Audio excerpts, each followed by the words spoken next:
राज्यभरात थंडीचा कडाका चांगलाच वाढलेला आहे। पुण्याचा पारा देखील चांगलाच घसरलाय। मात्र या थंडीतही शेकोटीभोवती राजकीय चर्चा रंगतात। अशाच गरमागरम राजकीय शेकोटीचा आढावा घेऊयात आमचा प्रतिनिधी मंदार गोंजारी सोबत।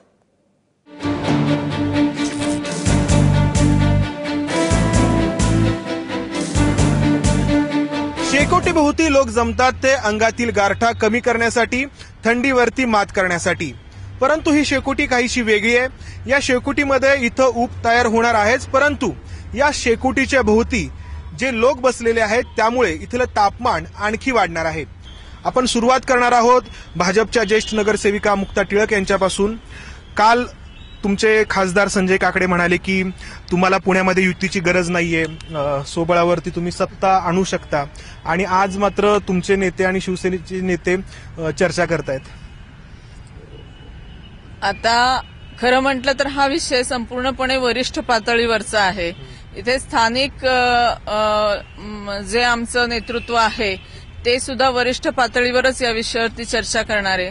याचं कारण असं आहे की युती झाली तर 10 महापालिका आणि जिल्हा परिषदांमध्ये होईल, आणि त्याचा निर्णय अर्थातच प्रदेश स्तरावर होईल। त्यातही काल मुख्यमंत्र्यांनी आमच्या प्रदेश कार्यकारिणीमध्ये स्पष्ट केले, केवळ राजकीय स्वार्थासाठी कुठलीही तडजोड आम्ही करणार नाही। आणि म्हणून मला असं वाटतं की हा विषय हा स्थानिक पातळीवरचा नाही। तर अजित पवारांची आणि अशोक चव्हाणांची गेल्या काही काळातली वक्तव्य बघता म्हणजे काय वाटतं तुम्हाला आघाडीबाबत? गेली 10 वर्ष महानगरपालिकेमध्ये अजितदादांच्या नेतृत्वाखाली आम्ही विकासाची असंख्य कामं केलेली आहेत। सर्व पुणेकर त्याला साक्षीदार आहेत आणि पुणेकर समाधानी देखील आहेत। त्यामुळे या निवडणुकीमध्ये भारतीय जनता पक्ष शिवसेना काय करते, त्यांची युती होती की नाही याच्याशी आम्हाला काही कर्तव्य नाही, कारण नुकत्याच झालेल्या विधानसभेच्या निवडणुका आम्ही स्वतःच्या बळावरती लढवल्या होत्या। जिल्हा परिषद ओके, म्हणजे एकंदरीत काही तर तुमची आघाडी करण्याची तयारी नाही? आघाडीच्या बाबतीमध्ये राष्ट्रवादी काँग्रेस पक्षाने जाहीर केलंय की समविचारी पक्षांना एकत्र घेऊन आम्ही आघाडी करण्याचा प्रयत्न करू। आम्ही त्या संदर्भामध्ये कोणत्याही जातीवादी संघटना, भारतीय जनता पक्ष असेल, शिवसेना असेल, एमआयएम असेल, यांच्याबरोबर राष्ट्रवादी कधी आघाडी करणार नाही। उरला काँग्रेस बरोबर आम्ही आघाडी करण्याची आमची तयारी आहे। स्थानिक पातळीवरती नगरसेवक म्हणून काय अडचणी आहेत या आघाडीमध्ये? आजपर्यंत राष्ट्रवादी पक्ष स्थापन झाल्यापासून महानगरपालिकेमध्ये काँग्रेस आणि राष्ट्रवादीची कधी आघाडी झालेलीच नाही। बरोबर, आत्ताच सुरुवात झाली आघाडीची चर्चेची। आघाडी करायची का नाही हा खरं वरिष्ठ पातळीवरचा निर्णय आहे, परंतु वरिष्ठांनी सांगितलं स्थानिक पातळीवर प्रत्येक कार्यकर्ता जो महानगरपालिकेची सार्वत्रिक निवडणुकीची वाट पाहत असतो आणि ते वाट पाहत असताना तो गेले 4-5 वर्ष काम करत असतो, त्याच्या भावना देखील काँग्रेस पक्षाने कुठेतरी विचार केला पाहिजे। आजपर्यंत काही काँग्रेस आलं नाही का? काँग्रेसने देखील 80 सीट आलेत निवडून स्वबळावर। आता येतील महानगर 80 येतील, येतील ना। सगळ्यात जास्त पण लार्जेस्ट पार्टी आमची असेल का? नसेल, असायलाच पाहिजे। आमचं काम आहे। यांनी काय एकट्यानेच घंटा वाजवली का? मनसेचं काय? आज राज ठाकरे म्हटले की त्यांना कोणाचाही त्यांच्यासमोर युतीचा प्रस्ताव नाही, पुण्यामध्ये एकला चलो रे। हो, पुण्यामध्ये एकला चलो रे अशीच भूमिका आहे। मुळात आपण आता या ठिकाणी बघितलं तर आघाडी आणि युती करणारे दोन्ही पक्ष एकमेकाच्या बरोबर भांडताना दिसतात, आणि हे पक्ष एकत्र येऊन कशा पद्धतीने कारभार करतात हे पण पुणेकरांनी बघितलेलं आहे। त्याच्यामुळं मनसेची भूमिका ही एकला चलो रेचीच आहे। आम्ही एकला चलो रेच्या भूमिकेतनंच कामकाज करतोय आणि त्याच पद्धतीचं नियोजन पुणे शहरात चालू आहे। परंतु तुमचे नगरसेवक मात्र चाललेले आहेत, त्याचं काय? बरेच नगरसेवक पक्ष सोडून गेलेले आहेत पुण्यात देखील। नगरसेवक पक्ष सोडून जरी गेलेले असतील तरी मनसेचा जो सैनिक आहे तो अजूनही ठामपणे त्या ठिकाणी उभाच आहे। 5 वर्षापूर्वी हेच नगरसेवक सैनिकच होते आणि ते कार्यकर्त्याच्या बळावरच निवडून आले होते, राज ठाकरेंच्या करिश्म्यावरती ते निवडून आले होते। त्याच्यामुळे नगरसेवक गेल्याने पक्षाला काय फरक पडणार नाही। भविष्यात तुम्हाला तो फरक न पडलेला मनसे दिसलच। आघाडी किंवा युती जर नाही झाली आणि जर झाली तर काय चित्र असू शकतं पुण्यामध्ये? आपल्यासोबत काही पुणे महापालिकेतील पत्रकार देखील आहेत, आपण त्यांच्याशी बोलणार आहोत। काय वाटतं तुम्हाला, म्हणजे युती आणि आघाडी होण्याची शक्यता किती वाटते? खास करून भाजप आणि शिवसेनेच्या ज्या काही चर्चेच्या फेऱ्या चालू आहेत, तर हे खरंच गांभीर्याने घेण्यासारखे आहेत का फक्त वेळ काढूपण आहे? नाही, आता दोन्ही युतीच्या बाबत बोलायचं झालं तर दोन्ही पक्ष सत्तेत राज्यात आहेत, केंद्रात आहे। केंद्रात फारसा फरक पडत नाही, पण राज्यात शिवसेनेचा मदतीची नितांत आवश्यकता आहे भाजपला। मागील वेळेसही विधानसभेच्या वेळेस आपण पाहिलं असेल तर ऐन वेळेस युती तुटली. आता ते तोडली वगैरे म्हणणारे कुठल्या पक्षाचे नेते ते सर्वांना ज्ञात आहेत. तीच पुनरावृत्ती फक्त याच्यामध्ये होऊ नये महापालिकांमध्ये. आणि फक्त पुणे महापालिकेचा प्रश्न नाहीये हा. जिथे सत्ता मुंबई किंवा ठाणे अशा मोठ्या महापालिकांमध्ये शिवसेनेची सत्ता आहे, शिवसेनेला शह द्यायचा हे एकंदरीत दिसतंय. आत्ता तर अपरिय दोन्ही युती असो किंवा आघाडी असो, दोन्ही पक्षांना आघाडी आणि युतीची आवश्यकता आहे. कारण असं पुण्यात एकही पुण्यातलं चित्र असं आहे की कुठलाही एक पक्ष स्वबळावरती एक हाती सत्ता मिळवेल असं नाही. पुण्यामध्ये जी काही एकंदरीत चर्चा आहे ती हीच आहे की कुठल्याही पक्षाला स्पष्ट बहुमत मिळणार नाही आणि गेली काही वर्षे ते मिळतही नाहीये. म्हणजे काँग्रेस आणि राष्ट्रवादी एकत्रित आहेत. अगदी बरोबर. त्यामुळं दोन्ही भाजपलाही फक्त युती आधी करायची, आघाडी आधी करायची का निवडणुकीनंतर. म्हणजे दरवेळेस आपण पाहतो की आधी विधानसभेला बघितलं भाजप सेना वेगळी लढली आणि नंतर त्यांना परत एकत्र यावं लागलं. पुण्यातही तीच अवस्था आहे. म्हणजे कुणी जो एक नंबर राहील त्याला नंतर त्याच्या समविचारी पक्षाबरोबर युती किंवा आघाडी करावंच लागणार आहे. मोठ्या प्रमाणात कार्यकर्त्यांचं, नगरसेवकांचं एका पक्षातून दुसऱ्या पक्षामध्ये जाणं सुरू आहे. तर याबाबत पुणेकर काय निर्णय घेतील? पिंपरी चिंचवडला तर आपण पाहिलं की अगदी राष्ट्रवादीचे काही माजी आमदार स्टँडिंग समितीचं पद भूषवलेले भाजपमध्ये गेले. इथं देखील भाजपमध्ये जात आहेत, राष्ट्रवादीमध्ये जात आहेत, आणखी कोणत्या पक्षात जात आहेत. तर पुणेकर या सगळ्या गोष्टींकडे कसे पाहतील आणि काय निर्णय घेतील, काय वाटतं तुम्हाला? एक तर मी पहिले युती आणि आघाडीबद्दल बोलू इच्छितो. महापालिकेची निवडणूक म्हणली तर ही मुख्यतः कार्यकर्त्यांची निवडणूक असते. तर राजकीय पक्षांची भूमिका अशी असते की पक्ष विस्तार व्हावा. पक्ष विस्तार करायचा तर आपल्या पक्षाचे जास्त उमेदवार उभे राहावे. ही प्रामुख्याने सध्या तरी आज शहरातली अवस्था बघता भाजप आणि राष्ट्रवादीमध्ये थोडी जवळची फाईट दिसते.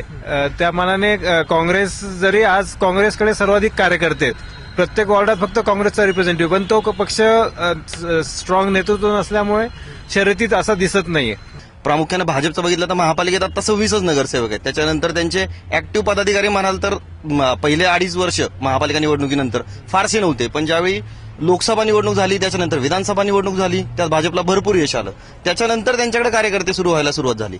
आणि आता भाजपला जर महापालिकेत स्वबळावर लढायची भाषा केली, एक हाती सत्ता हवी असेल, शिवसेनेला सोबत घेतलं आणि परत राज्य शासनासारखे वाद व्हायला नको असतील, तर भाजपला नगरसेवकांची संख्या निश्चितच जास्त लागणार आहे. एक हाती त्यांचा प्रमुख राहणार. त्याच्यासाठी उमेदवारांची गरज आहे. भाजपची जी काही इमेज होती पुणेकरांसमोर तर ती झपाट्यानं बदलतीये. म्हणजे एका बाजूला नगर परिषदांमध्ये सर्वात मोठा पक्ष ठरतोय भाजप, आणि तरी म्हणजे एवढा कॉन्फिडन्स नाहीये पुण्यामध्ये की आपण आहे त्या नगरसेवकांवरती, कार्यकर्त्यांवरती सत्तेपर्यंत पोहोचू. नाही, मला असं वाटतं कोणी आमच्या नेत्यांनी असं काही डिक्लेअर केलं नाही की विठ्ठल शेलार सारखी व्यक्ती जरी पक्षात आली तरी त्यांना आम्ही तिकीट देणार आहोत, पहिली गोष्ट म्हणजे. त्यामुळे पक्षामध्ये कार्यकर्त्याचा जो काही सन्मान आहे तो पूर्णपणे राखला जाईल असं पालकमंत्री गिरीश बापट यांनी परवाच स्पष्ट केलेलं आहे. तुमचा स्वतःचा सांगण्याचा मुद्दा काय असेल? नाही, आम्ही नोटाबंदीचा महानगरपालिकेच्या निवडणुकीमध्ये काही आम्ही विषय काढणार नाही. कारण आम्हाला सांगण्यासारखं खूप आहे. गेल्या 10 वर्षामध्ये पुणे महानगरपालिकेमध्ये सर्वांगीण विकास केल्याची अनेक उदाहरणं आहेत. या ठिकाणी आमच्या पक्षाचा जाहीरनामा देखील आम्ही जाहीर केला. आमचं जाहीरनामाच आहे माझं पुणे स्मार्ट पुणे. आणि म्हणून पुणेकरांच्यासाठी ज्या पायाभूत सुविधा गेल्या 15-20 वर्षामध्ये हे देऊ शकलेले नाहीयेत. उदाहरणार्थ साधी नदी सुधारची योजना आहे, त्या नदी सुधारच्या योजनेमध्ये आज तागायत जवळजवळ जे प्लांट्स निर्माण करायचे होते ड्रेनेजचे, ते प्लांट सुद्धा निर्माण करण्यामध्ये हे अयशस्वी ठरलेले आहेत. पुणे शहराचा वाहतुकीचा जो प्रश्न आहे तो वाहतुकीचा प्रश्न सोडवण्यासाठी म्हणून जो आता नुकताच झालेला डेव्हलपमेंट प्लॅन आहे, त्या डेव्हलपमेंट प्लॅनचा पुरेपूर जो त्याचं एक्झिक्युशन आहे ते एक्झिक्युशन करण्याच्याकडे आमचा सर्वात पहिला कल असणार आहे.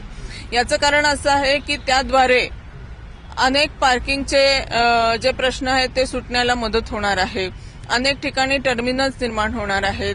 सामान्य नागरिकांना त्यांच्या घरापासून दुसऱ्या जागेपर्यंत जाण्याच्यासाठी अच्छा, ठीक आहे. पण हे जे काही मुद्दे झाले तर हे मुद्दे मात्र प्रचारात दिसत नाहीत नेत्यांच्या भाषणामध्ये. जे दिसतात ते मोदींनी केलेल्या भूमिपूजनाचे किंवा उद्घाटनांचे दिसतात. आबा, काँग्रेसचं काय म्हणजे अजेंडा काय? म्हणजे मुळामध्ये काँग्रेसकडे पुण्यातला वाहतुकीचा विकास आराखडा काँग्रेसचा तयार आहे. तो जाहीरनामा आता आमचा होतोय आणि तो वाहतुकीचा विकास आराखडा आमचं हे टार्गेट आहे. आणि तरुणांना रोजगार हा अतिशय महत्वाचा आता मुद्दा आहे.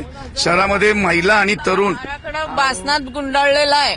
2012ला वाहतुकीचा जो प्लॅन तयार केला होता तो तिथपासून तो गुंडाळलेला आहे.